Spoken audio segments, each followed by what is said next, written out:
I never thought I'd tell you this, but here I am with the courage to confess the most secret, forbidden, and complicated night of my life. That day, the day everything changed, I thought it would just be about not spending my 64th birthday alone, but there was so much more behind Edward's desire not to leave me alone. The pull between us, those forbidden feelings, and everything we'd suppressed for years could never truly be ignored. And that day was when all of it came to a head. Let me tell you everything from the beginning. Edward was Jonathan's stepson. Now, at 28, he's confident, determined, and someone who could captivate me at first glance. In the year Jonathan passed away, he used to visit often, sometimes staying with me for days. But 2 years ago, he disappeared without a word. During his absence, the moments we shared stayed locked in the deepest corners of my mind. I tried to forget about him, to push those memories away, but I couldn't. And then that day came. He appeared at my door. He said he needed to look for some documents in the garage, but I knew immediately that he hadn't come just for that. Edward's gaze was the same as before, the kind that stirred up all the emotions I had buried deep within myself, leaving me utterly unprepared. When he smiled at me, holding some papers in his hand, I realized there was more to this visit, and I was right. The gramophone he'd placed in the garage, the one I'd always wanted even when Jonathan was alive, was sitting there with my favorite record on it. The documents were just an excuse, this was all about me. The moment I saw that gramophone, my heart felt like it would burst out of my chest. Later, Edward left without saying much, but that evening he came back with a cake in his hand. That familiar smile was still there, but now it held something deeper. "I didn't want you to spend your 64th birthday alone, Bella," he said, and I realized then that this was about so much more than a birthday celebration. Edward was about to give me a night I could have never imagined. That night, everything changed, and now I'll tell you every detail. When I opened the door and saw Edward standing there, I was unprepared for what I saw. This wasn't just a casual visit, I could feel it instantly. He was holding a delicate cake and dressed in a sharp suit. The smile on his face was different, more meaningful, more intense. Edward, now 28, carried a maturity that blended with the energy of his youth, making him impossibly captivating. "Happy birthday, Bella," he said, his voice warm enough to fill the entire doorway. His words both surprised me and stirred something indescribable in my chest. He had remembered my birthday.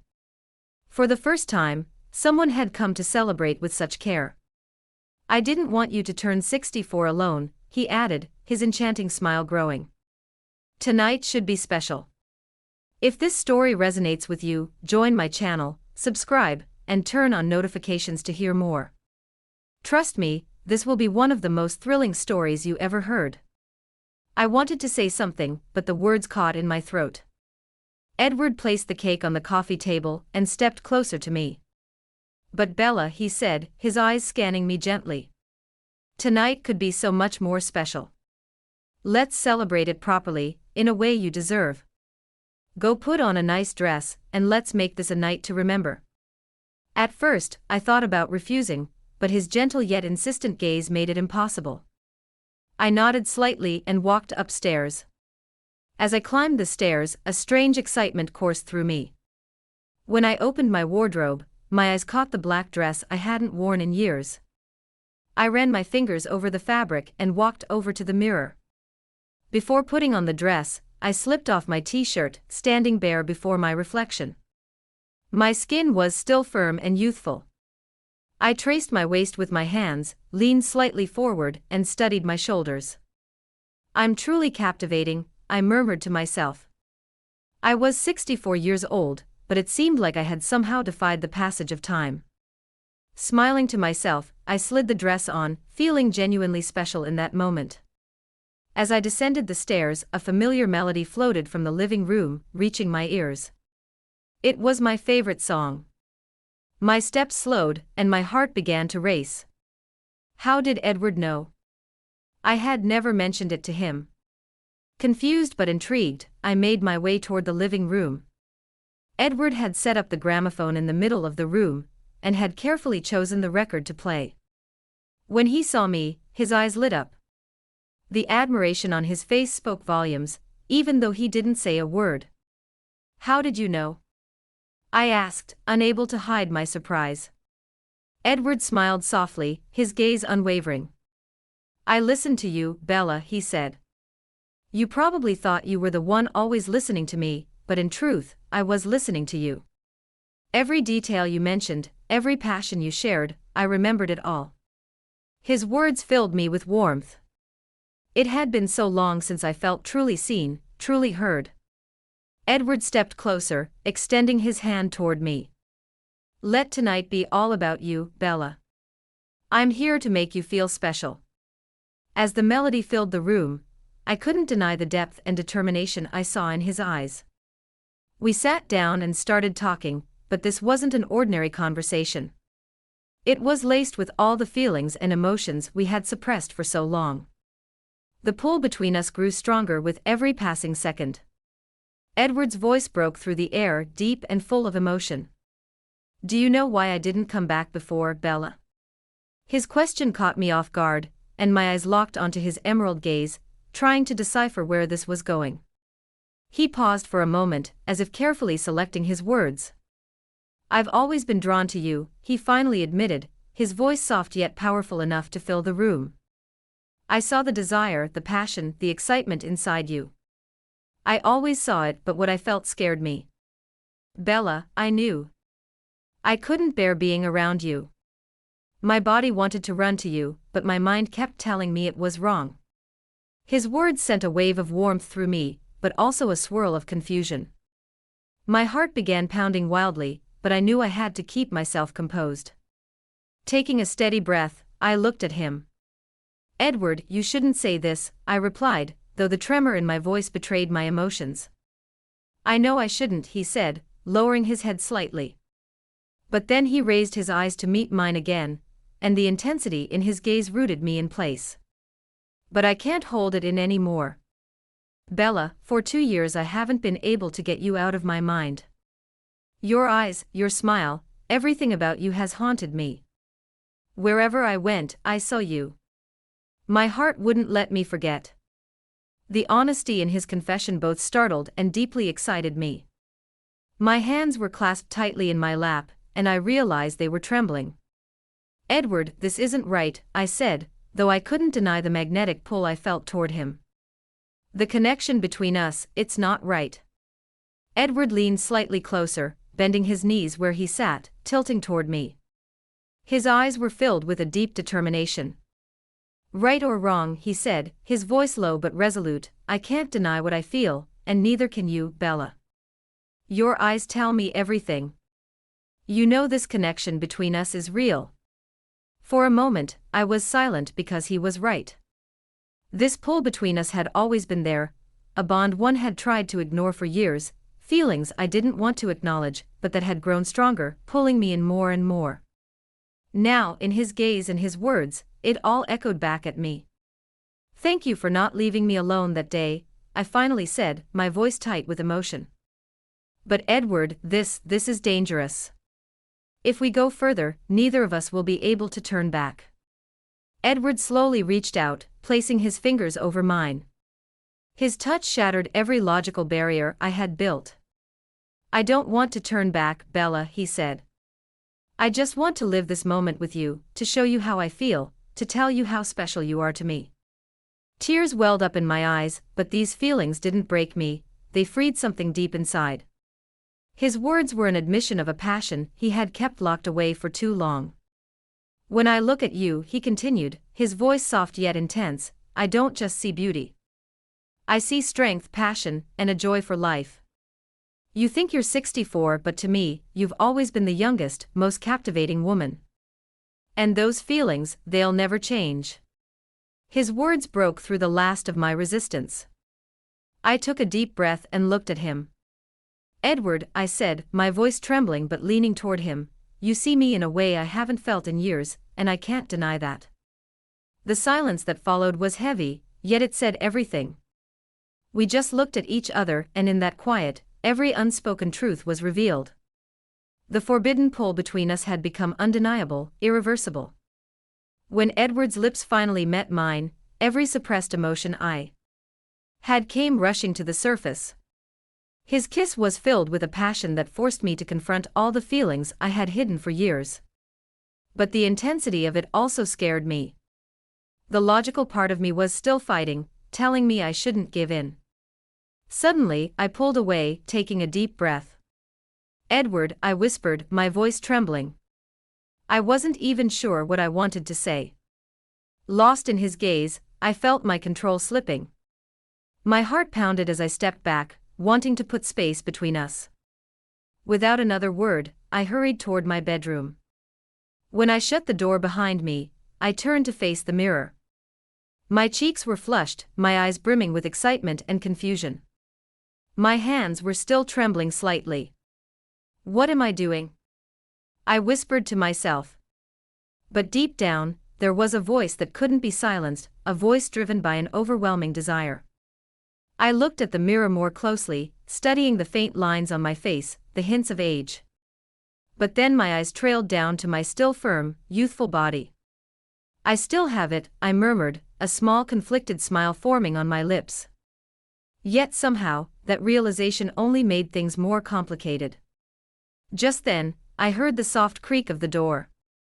I turned around and saw Edward's determined gaze as he stepped inside.